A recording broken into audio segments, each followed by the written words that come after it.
Sih, Fahmi. Bismillahirrahmanirrahim. Assalamualaikum warahmatullahi wabarakatuh.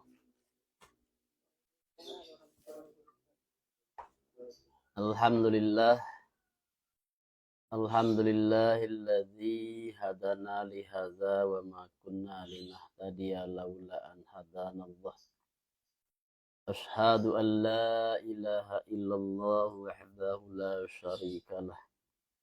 Wa ashhadu anna Muhammadan abduhu wa rasuluh.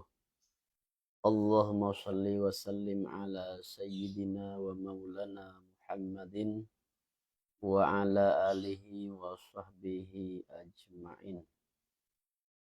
Subhanaka la ilma lana illa ma'allamtana innaka antal alimul hakim. Kita bersyukur kepada Allah Subhanahu wa taala. Sampai saat ini kita masih diberi kesehatan, sehingga di pagi hari ini kita masih bisa melanjutkan menghadiri majelis ilmu.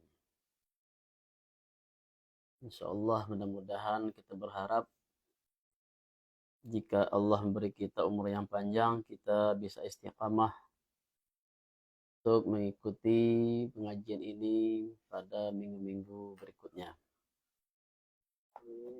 Selawat dan salam semoga senantiasa dicurahkan kepada junjungan kita Nabi besar Muhammad sallallahu alaihi wasallam, yang mana Rasulullah sallallahu alaihi wasallam ini sangat mencintai umatnya, dan kita hendaknya juga seperti itu, menjadi umat yang juga mencintai Rasul, mencintai nabinya, yaitu Rasulullah sallallahu alaihi wasallam.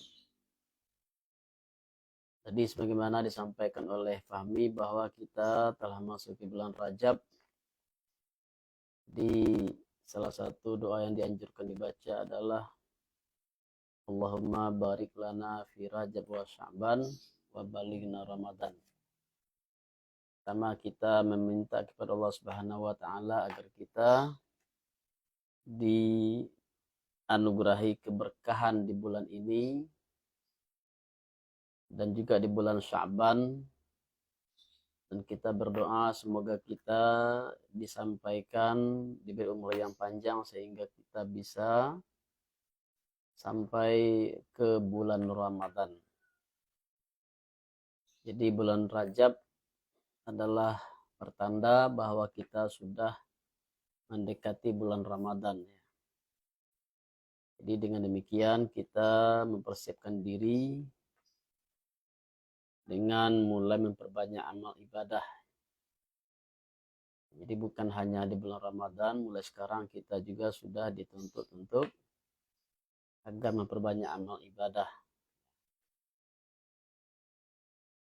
Jadi bukan hanya di bulan Ramadan, di bulan Rajab ini juga bulan yang mulia, yang mana jika kita beramal tentu saja amal ibadah kita memiliki nilai yang tinggi di sisi Allah Subhanahu wa taala. Sebelum kita mulai, kita masuk ke materi pengajian, mari kita hadiahkan Al-Fatihah kepada seluruh guru-guru yang sudah berjasa menurunkan ilmu agama kepada kita, membimbing kita kepada jalan Allah Subhanahu wa taala. Ala haziniha wa ala kulli niyatin shalih wa ila hadratin Nabil Mustafa Muhammad sallallahu alaihi wasallam.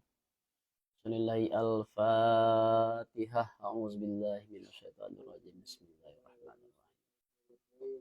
Alhamdulillahi rabbil alamin arrahmanir rahim maliki yaumiddin iyyaka na'budu wa iyyaka nasta'in.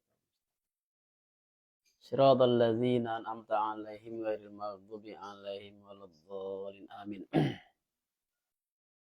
Ma'asyiral muslimin, jamaah pengajian yang dirahmati Allah Subhanahu wa taala. Insyaallah pagi ini kita akan membahas tema yang masih dalam kelompok tahalli, yaitu menghiasi hati dengan sifat terpuji.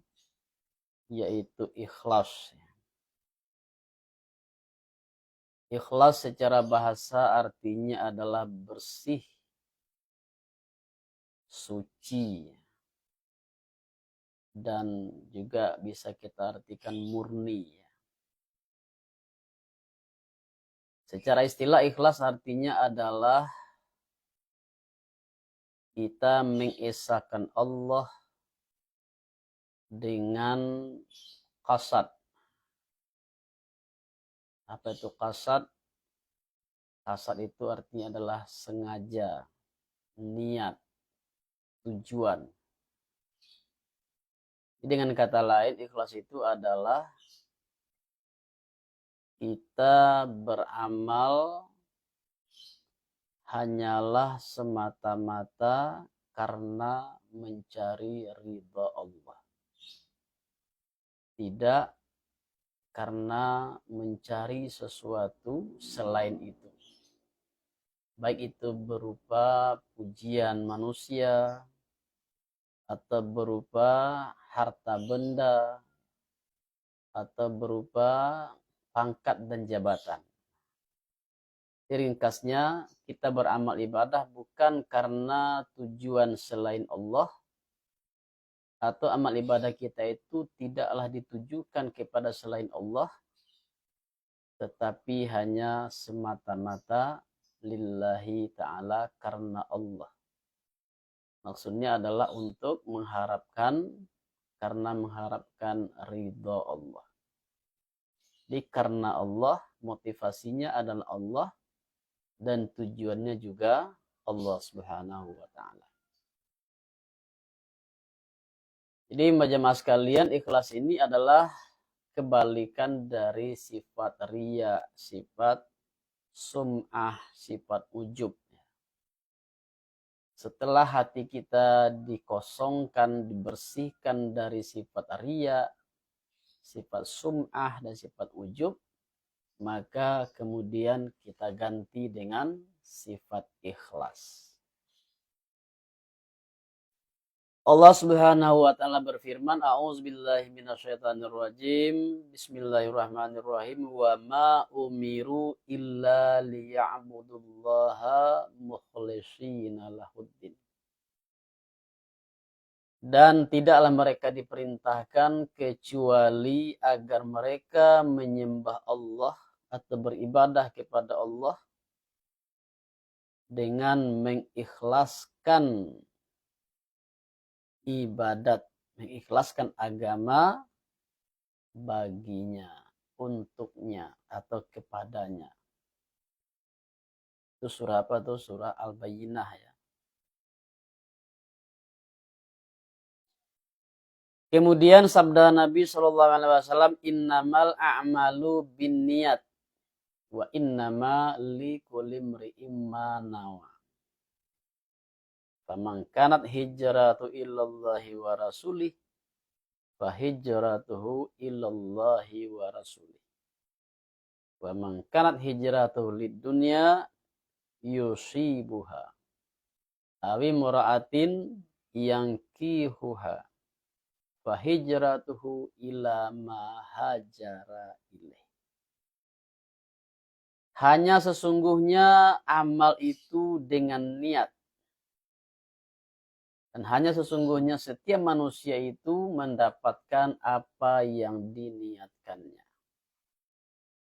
Maka barang siapa yang hijrahnya kepada Allah dan Rasulnya, maka hakikatnya hijrahnya adalah kepada Allah dan Rasulnya. Dan barang siapa yang hijrahnya karena dunia, maka ia akan mendapatkan dunia tersebut. Atau karena perempuan, maka ia akan menikahinya. Maka kesimpulannya kata Nabi, fahijratuhu ila ma hajara ilaih. Seseorang itu akan sampai di hakikat hijrah sesuai dengan apa yang diniatkannya.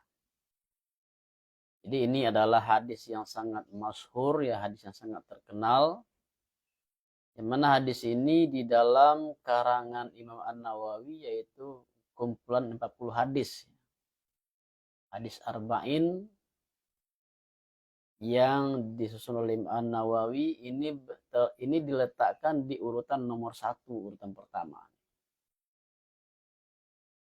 Yang pertama, hadis ini menyatakan bahwa setiap amal ibadah ini mesti pakai niat. Jadi berdasarkan hal inilah Imam Syafi'i misalnya meletakkan niat sebagai salah satu dari rukun wudhu. Dalam Al-Quran kita baca tidak ada disebutkan niat ini salah satu dari rukun wudhu.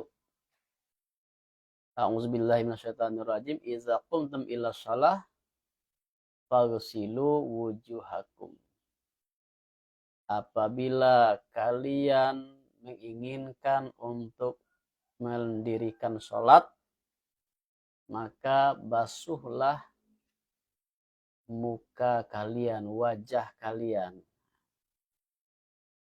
Kemudian wa aydiyakum ilal marafiq, kemudian 2 tangan sampai ke siku, kemudian wamsahu birusikum, kemudian usaplah kepalamu, kemudian wa arjulakum ilal ka'bain, kemudian 2 kaki sampai mata kaki. Enggak ada disebutkan di situ niat. Nah, tetapi Imam Syafi'i menambahkan niat sebagai salah satu rukun wudhu di urutan pertama. Kenapa? Ya karena hadis ini. Nabi mengatakan innamal a'malu binniyat. Semua amal itu mesti pakai niat. Dan kemudian Nabi menyampaikan bahwa manusia akan mendapatkan apa yang diniatkannya. Jadi apa yang kita dapatkan itu sesuai dengan niat kita. Latar belakang hadis ini adalah ketika Nabi hijrah dari Mekah ke Madinah, maka di situ orang-orang yang ikut hijrah niatnya tidak seragam, niatnya tidak sama. Ada yang hijrah ini niatnya karena betul-betul mencari ridha Allah. Motivasinya adalah Allah dan Rasulnya. Kenapa hijrah? Ya karena perintah Allah, karena mengharapkan ridha Allah. Ada yang hijrah karena dunia, karena motif perdagangan, motif bisnis. Ya, mungkin di Madinah peluang bisnis agak bagus ya. Kita cobalah pindah ke Madinah, semoga ada mendapatkan peluang yang baik, peluang yang baru untuk berniaga, berdagang, berbisnis. Ada juga yang hijrah ini karena motivasinya atau niatnya karena wanita. Itu wanita yang disukainya, yang dicintainya pindah ke Madinah. Maka dia pun ingin pindah juga karena ingin menikahi wanita tersebut. Jadi ada beragam niat orang-orang yang hijrah dari Makkah ke Madinah.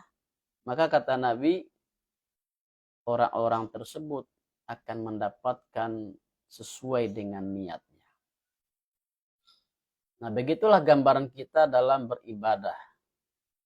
Bahwa semua orang itu beribadah secara zahirnya kita lihat dia sama. Kita pergi ke masjid, kita melihat orang yang ada di masjid itu sama-sama mendirikan sholat. Kita lihat orang ada yang bersedekah. Kita lihat ada orang yang pergi umrah. Kita lihat orang ada yang menunaikan zakat. Secara zahirnya mungkin itu sama. Tetapi secara batinnya kemungkinan ada beragam niat dari orang-orang yang beribadah tersebut.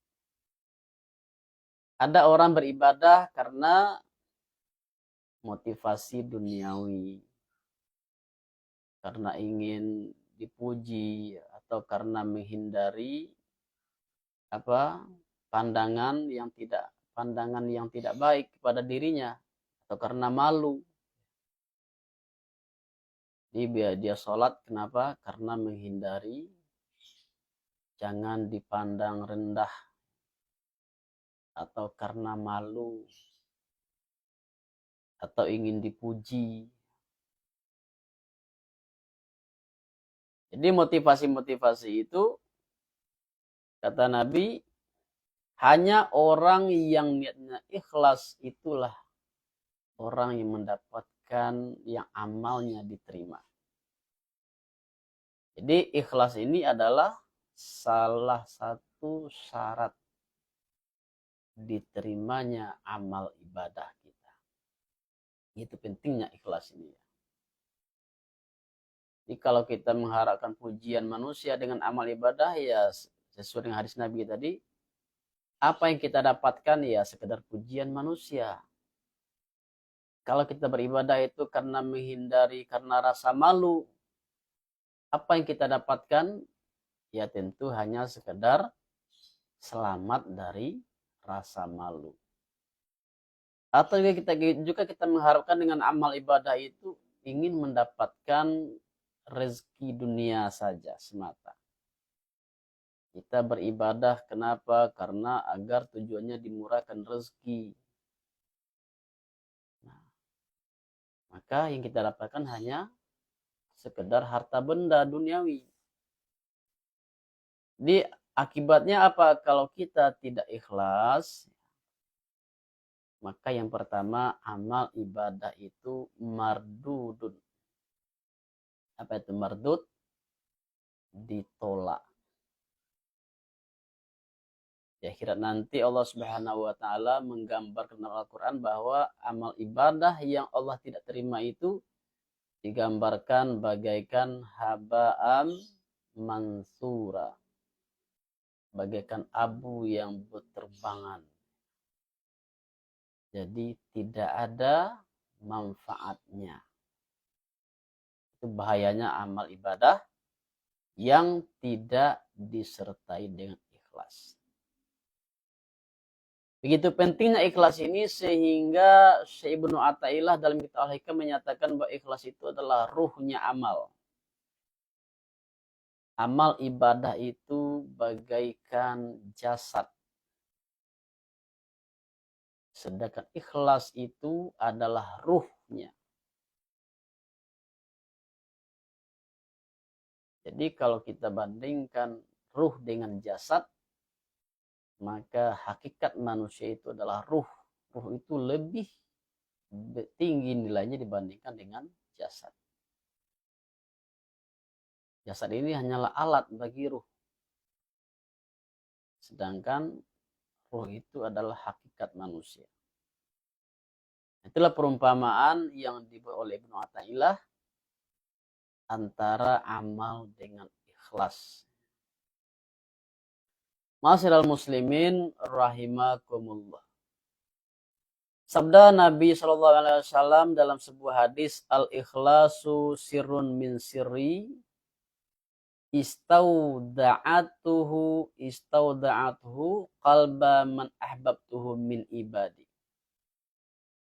Ikhlas itu adalah satu rahasia di antara rahasia-rahasiaku yang aku letakkan di dalam hati orang-orang yang aku cintai, yang aku kasihi di antara hamba-hambaku.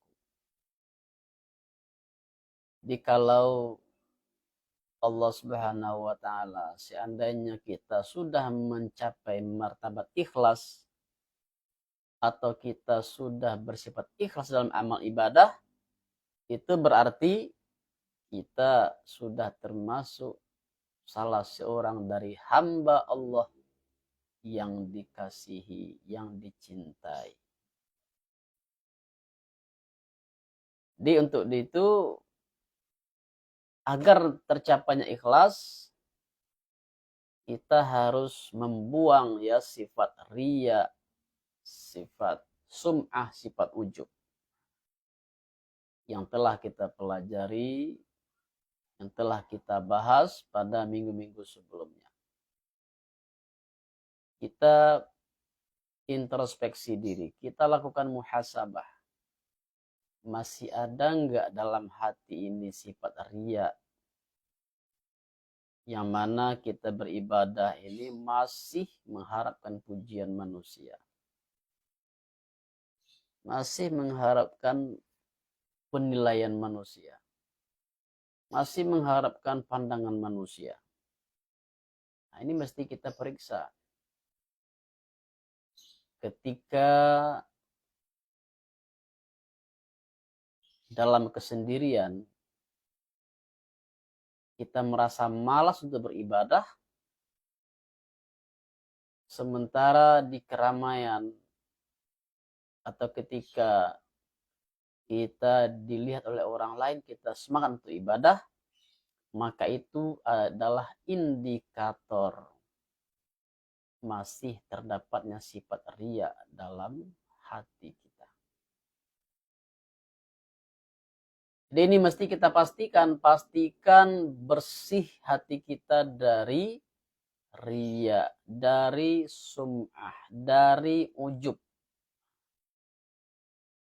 Kalau itu sudah bersih, insya Allah kita bisa mencapai ikhlas.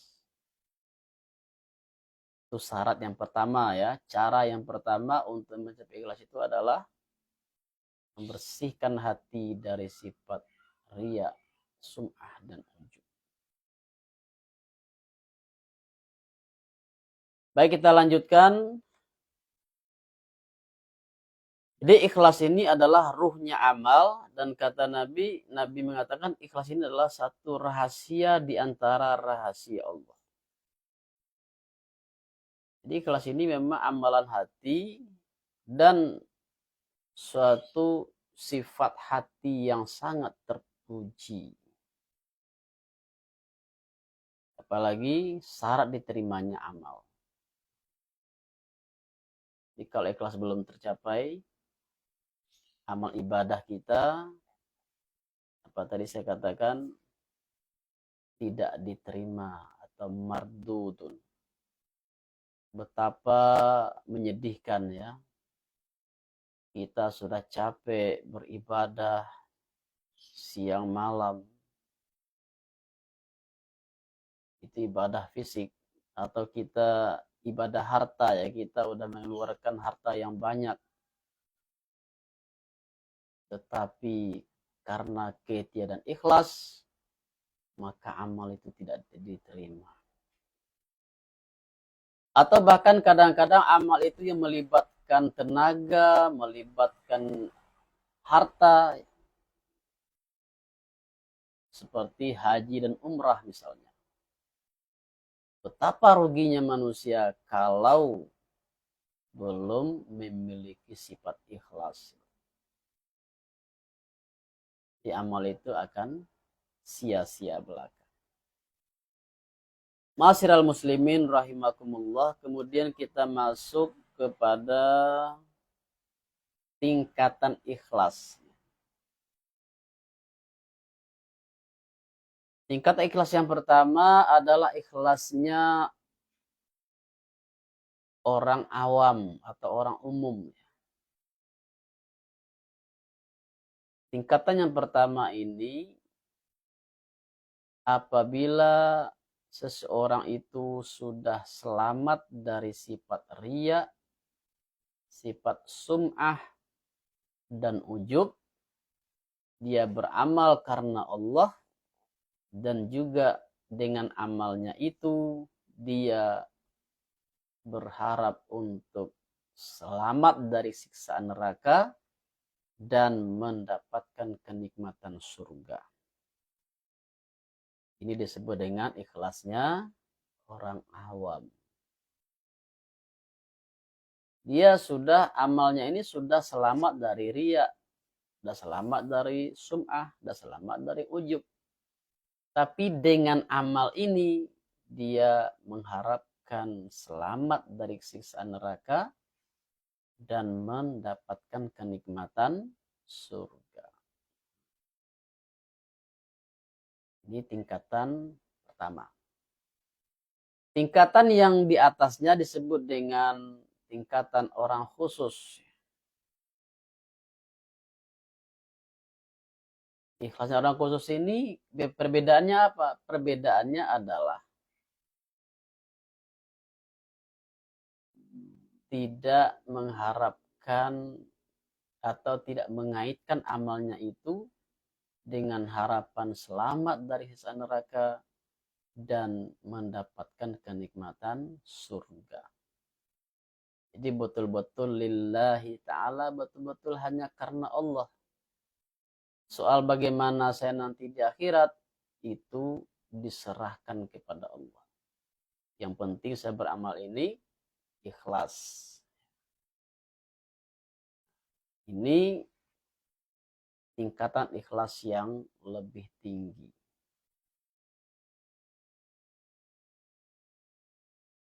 Termasuk dalam ini adalah ikhlasnya disebut dengan ikhlasnya para muhib, yaitu orang yang mencintai Allah seperti Rabi'atul Adawiyah. Beliau mengatakan, aku beramal kepadamu ya Allah bukan karena takut akan siksa nerakamu. Bukan juga karena mengharapkan surgamu. Jika aku beramal karena mengharapkan, karena takut akan nerakamu, kata Rabi'ah, maka bakarlah aku dengan nerakamu. Jika aku beramal karena mengharapkan kenikmatan surgamu, maka jangan aku dimasukkan ke dalam surgamu. Tapi jika aku beramal semata-mata karena mencintaimu ya Allah, maka jangan halangi aku untuk bertemu denganmu. Ini ajarannya Rabi'atul Adawiyah, seorang sufi wanita yang terkenal. Dan juga ikhlasnya yang tingkat tinggi ini, kenapa dia menyembah Allah, beribadah kepada Allah? Karena mengagungkan Allah. Allah ini adalah Tuhan yang maha agung, yang maha mulia, maha sempurna. Dia adalah Tuhan yang memiliki sifat-sifat yang mulia, karena itu dia berhak untuk disembah. Dia berhak untuk mendapatkan ibadah dari hamba-hambanya. Inilah ikhlasnya orang khusus, orang yang para sufi, para muhib, para arif. Ma'asyiral muslimin rahimakumullah. Coba kita lihat kenapa dikatakan ikhlasnya orang awam itu adalah ikhlasnya yang tingkatan rendah. Karena ikhlasnya orang awam itu, kalau kita analisa, itu belum lagi betul-betul ikhlas. Definisi ikhlas adalah bersih, suci, murni. Nah, ketika seseorang beramal ibadah itu masih mengharapkan sesuatu yang merupakan kepentingan dirinya, yaitu selamat dari siksa neraka, ingin masuk surga, artinya dia masih pamrih. Ia masih mengharapkan balasan atau ganjaran dari amalnya itu. Nah, secara hakikat itu belum lagi bisa disebut dengan ikhlas.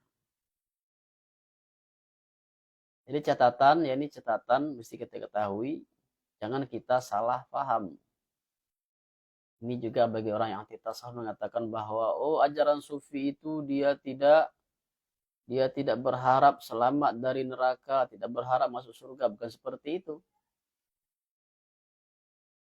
Ajaran tasawuf mengajarkan bahwa setiap manusia yang beriman itu mesti takut akan siksa neraka dan berharap untuk masuk surga. Tetapi itu tidak dikaitkan dengan amalnya. Itu ya kata kuncinya. Kita berharap kepada rahmat Allah agar kita diselamatkan dari siksa neraka dan dimasukkan ke dalam surga. Dan itu tidak dikaitkan dengan amal ibadah yang kita lakukan. Amal ibadah yang kita lakukan itu betul-betul murni, ikhlas lillahi ta'ala. Maka dalam Al-Hikam disebutkan bahwa kalau kita masih berada di level yang pertama itu, ikhlasnya orang awam, kata pengarang Al-Hikam dan pengarang Syarah, kita tak obahnya bagaikan buruh atau bagaikan pekerja yang masih mengharapkan upah dari pekerjaan yang dilakukan. Jadi kenapa pekerja itu, karyawan mau bekerja? Ya karena mengharapkan upah, mengharapkan gaji, mengharapkan imbalan. Jadi sebagaimana yang saya sampaikan di kelas bahwa ikhlasnya orang awam ini, kalau saya contohkan ya, ketika bagaikan seorang kanak-kanak yang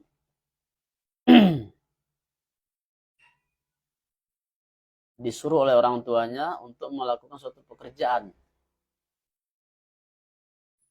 dengan dijanjikan diberikan imbalan. Tapi bagi orang yang sudah dewasa, yang sudah bisa berpikir, maka tentu ketika dia membantu orang tua, dia tidak bahkan merasa malu ya kalau dia mengharapkan upah dari orang tuanya. Jadi kita mikir, kita merasa malu, sepatutnya kita merasa malu kalau kita masih mengharapkan balasan, ganjaran atau imbalan dari Allah terhadap amal yang kita lakukan. Kenapa? Karena telah sangat banyaknya nikmat Allah yang kita terima. A'udzubillahi minasyaitonirrajim. Wa in ta'uddu ni'matallahi la tuhsuha. Jika kamu hitung nikmat Allah itu, maka kamu tidak akan sanggup menghitungnya.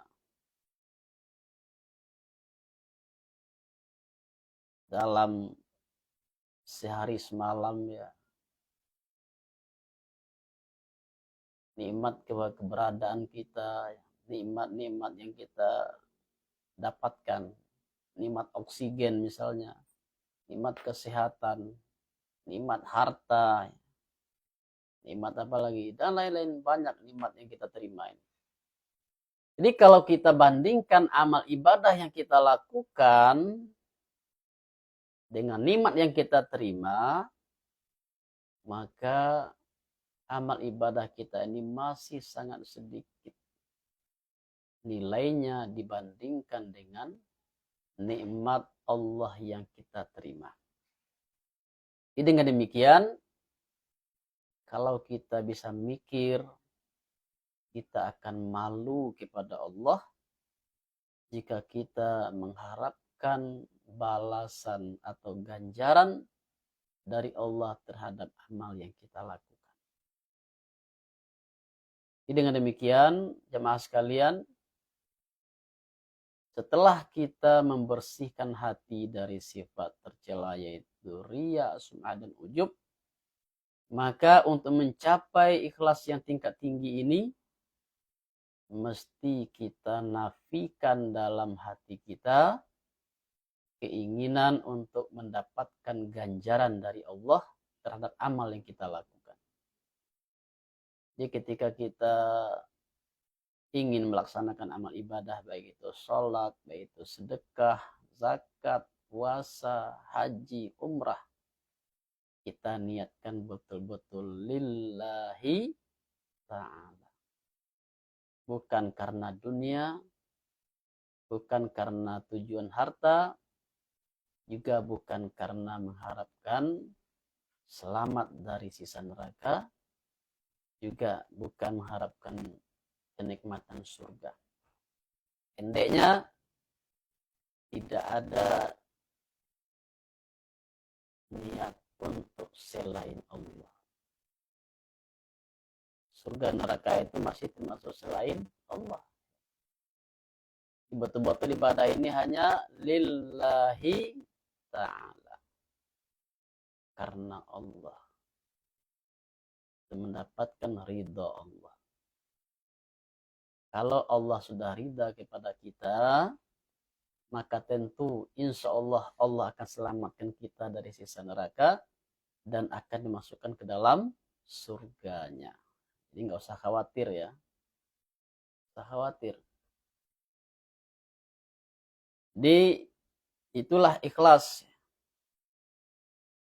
Dan untuk mencapai ikhlas ini, ma'asyiral muslimin, tentu adalah suatu hal yang sukar. Hal yang sukar dan kita perlu perjuangan. Perlu melatih diri. Dan kita juga dituntut untuk senantiasa introspeksi, memeriksa hati kita. Mentahqiqkan, memastikan bahwa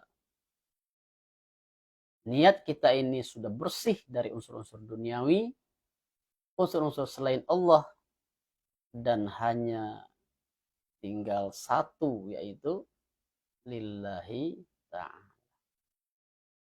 Jadi ma'asyiral muslimin rahimakumullah, ikhlas ini adalah implementasi dari tauhid ya.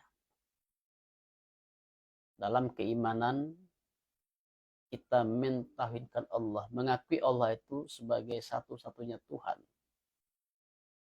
Dan dalam ibadah kita mentauhidkan Allah, yaitu dengan cara mengikhlaskan ibadah hanya baginya. Jadi ikhlas adalah implementasi tauhid dalam ibadah. Jadi semoga kita semua bisa mencapai makam ikhlas, yaitu ikhlas yang tingkat tinggi. Amin amin ya rabbal alamin. Demikian dulu dari saya. Mungkin setelah ini ada pertanyaan, kita akan jawab ya. Silakan ya, ada pertanyaan.